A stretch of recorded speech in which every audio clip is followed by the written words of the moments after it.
Invité de C'est à vous ce vendredi 3 mars, Maryse Burgo, grand reporter à France Télévisions, est revenue sur sa prise en otage aux Philippines en 2000 et a raconté la façon dont elle s'est relevée par la suite. Ce vendredi 3 mars, pour le dernier C'est à vous de la semaine, Anne-Elisabeth Lemoine recevait 3 journalistes reporters de guerre, Maryse Burgo, Memona Interman Afeji, ainsi que Dorothée Oliéric qui publie un livre, La guerre au féminin aux éditions Talendier.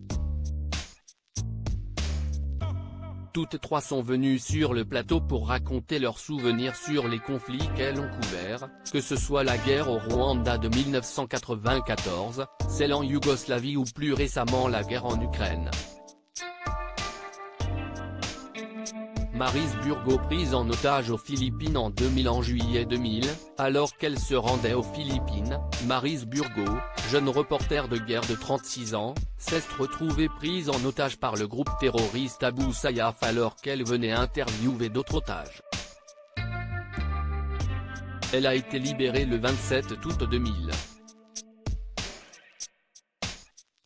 3 jours plus tard, la journaliste était allée témoigner sur le plateau du journal de France 2, on dormait par terre, de temps en temps on allait se laver dans une rivière. Pour moi, c'était l'occasion de voir des femmes. Ce qui faisait du bien parce que j'étais entouré d'un monde d'hommes. Il y avait des tirs en permanence, une situation de guerre quand même. On pense bien sûr à des choses essentielles.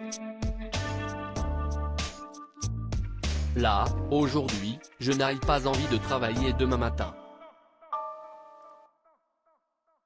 J'ai envie de passer du temps avec les gens que j'aime.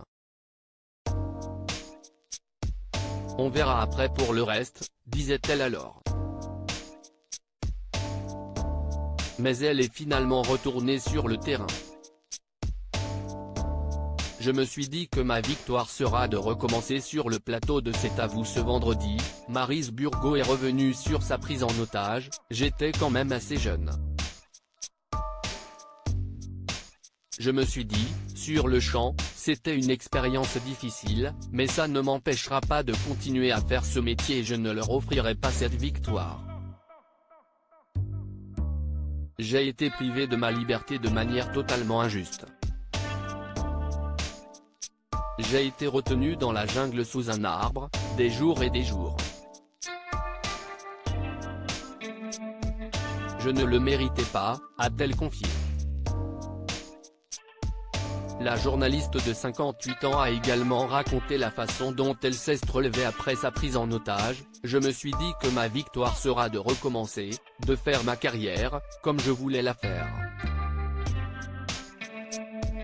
Et ça, j'ai réussi, s'est-elle réjouie. À lire aussi j'avais l'impression de tout mal faire, Maryse Burgo fait de rares confidences sur sa vie privée et ses enfants.